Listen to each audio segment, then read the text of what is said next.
Praise mo yung nabuhay. Hallelujah, hallelujah.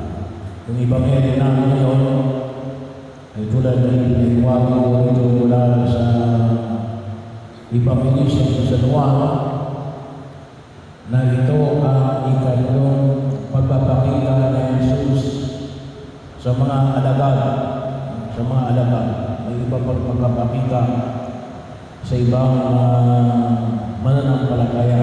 Pero para sa mga alagad, ibig sabihin dito sa 12 alagad, ay ito ay pangatlo. No? Kung inyong maalala, noong mismong muling pagkabuhay, nagpakita sa Jesus yung linggo mismo ng muling pagkabuhay. Kaya lang, wala si Tomas noong unang nagpakita sa Jesus sa mga apostol. And then last Sunday ay yung ikalawang linggo ng muling pagkabuhay ay nagpakita uli sa Jesus. At naroon na si Tomas. Ngayon naman ay nagpakita sa Jesus sa mga alagad saan doon sa tabi ng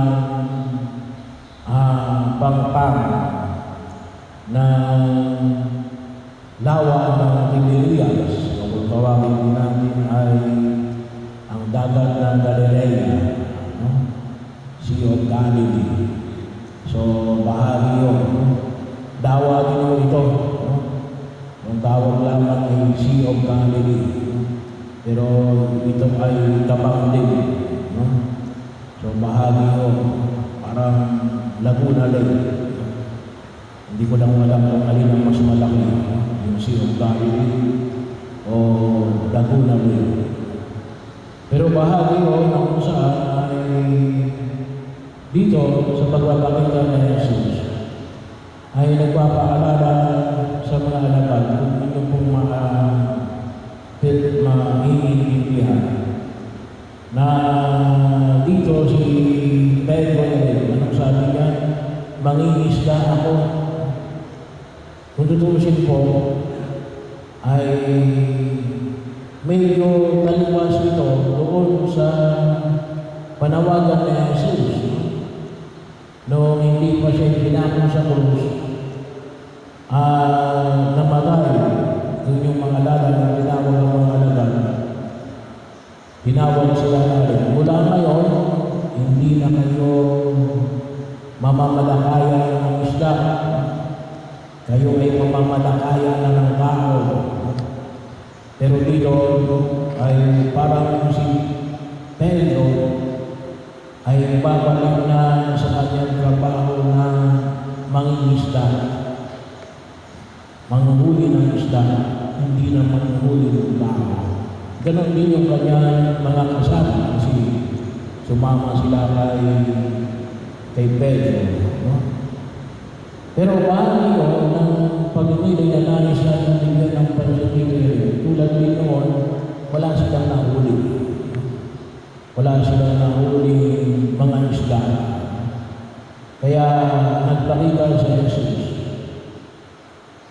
Ang sabi ni Jesus ay ihulog ang kanilang lambat sa bahagi, sa kanang bahagi, at sila ay makahuli. At nakahuli na sila ng maraming malalaking isda.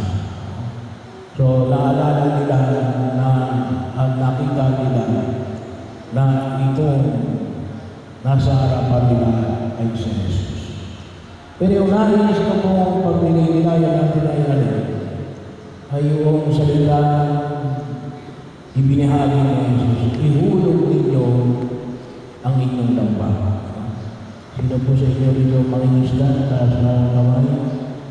Wala bang mangingisda dito? Hindi yung namimingwit, ha? Yun talaga mga nangingisda. So bahagi yun. Ako rin, hindi naman ako mangingisda. Pero nasubukan ko na magulog ng lambat. Hindi ko madali ang magulog ng lambat. Baka akala ninyo ay iulog lang yung lambat. Lalo-lalo na sa sitwasyon na pinagbibilangan dito sa Ebanghelyo natin. Nabasa na yung lambat. Mabigat ko yung lambat kapag basa. Ang kinakailangan din may technique ng pag-uulog ng lambat. Kasi kapag hindi kayo marunong, baka sa inyong pag-uulog ng lambat, hindi nyo kagad napitawan, baka madala kayo doon sa ilalim. May technique din para tunay na maka-spread yung lambat, maiayos. Hindi lang mo basta na iulog nila sa isang lugar, kinakailangan may ayos. So bahagi yun na kung saan ay makita ko natin na ito ay isa maliwanag na pagkilos. Kinakailangan din natin ihanda natin yung ating sarili sa pag-uulog ng lambat. Bahagi yun na kung saan ay tayo tinatawagan ng buong kapal. Tayo gusto natin makahuli ng marami. Pero hindi naman tayo nag-uulog ng lambat. Ibig sabihin, ang paalaya na Jesus ay panawagan ng pagtawag ng maliwanag na pagkilos. Pero of course, para sa mga alagad, ito ay isang panawagan na ipagpatuloy ang pagpapahayag ng mabuting balita ng pagliligtas ng Diyos. Kasi dito sila tinawag na Jesus. At kinakailangan nilang ipagpatuloy ito.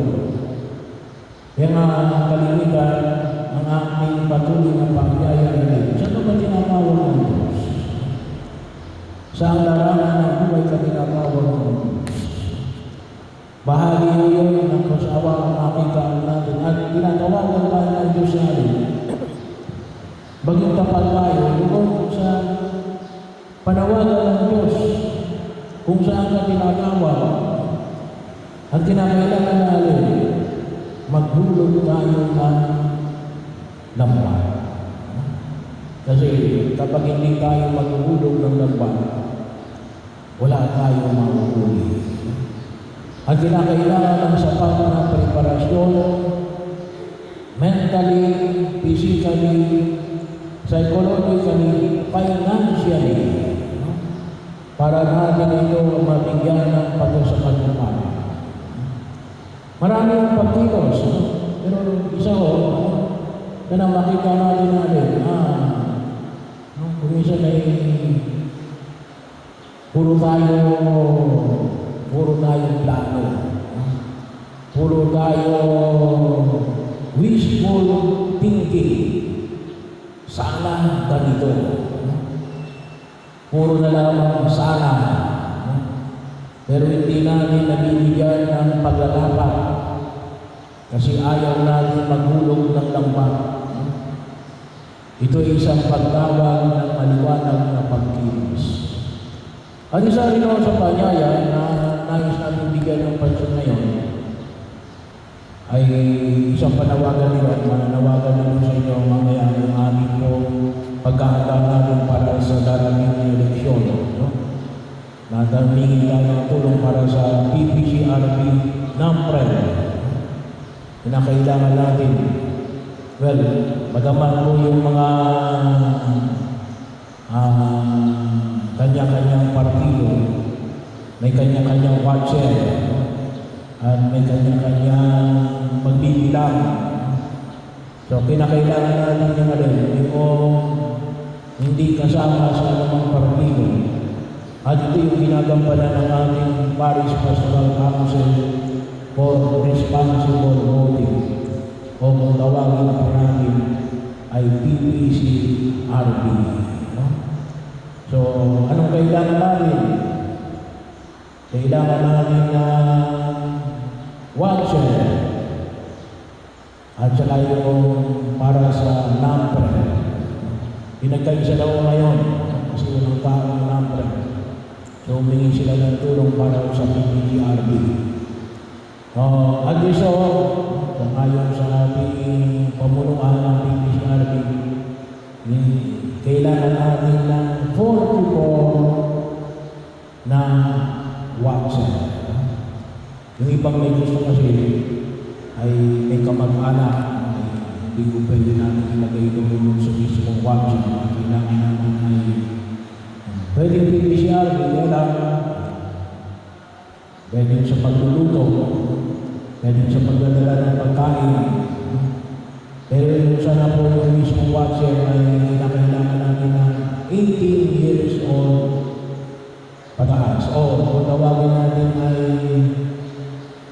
wala naman ngayong kabataan, no? Pero 18 years old, no? Ibig sabihin importante na may nakailangan natin na kung saan ay mamamahala para sa tahimik at mapayapang eleksyon. Yung maiwasan natin yung bandaraya at ito yung kamay ng simbahan bilang ating kontribusyon sa maayos na pamamahala. So, humingi po tayo ng mga volunteers. Yun ang una. Pangalawa ay humingi po kami ng mga sponsors, no? Para po sa pagkain. Yung aming pong second collection ngayon at sa susunod na linggo ay para po sa ating PPGRB, no? So bahagi yun, dagdagan mo ninyo yung second collection, no? Hindi naman yung babawasan yung first collection tapos ilalagay nyo sa second collection. Dagdagan ninyo, no? Dagdagan ninyo, hindi yung ijayari lang ninyo, no? Para bahagi yun, pinakailangan natin maghulog tayo ng lambak. Otherwise, ang aming mga gustong mangyayari ngayon, nandito naman sa ulan, no? Pinakailangan natin ilagay sa maliwanag ng pagkilos. So ito mo yung bahagi. Pero hindi lang mo ito sa PPGRB, pero ito yung panawagan natin sapagkat nalalapit na po yung eleksyon at ito yung ibibigin natin. Pero yung hamon ng Evangelyo ngayon, pinakailangan natin ng maliwanag at aktibong pagkilos. Kahit konti lang, no? Paunti-unti, no? Paunti-unti. Hindi ba pwede na manatili na naman tayo na kung tawagin ko natin ay wishful thinking, no? Pangarap. No? Kinakailangan natin bigyan ng kahit kamunting pagkasakatumparan yung mga pinaplano natin sa dating na ito. Kasi doon natin makikita talaga ang posible ba talaga ito? Mayroon ba kahinan lang ito? Kakayanan mo ba ito? Talaga ba lang gagabayan ako ng Diyos kung sa bagay na ito?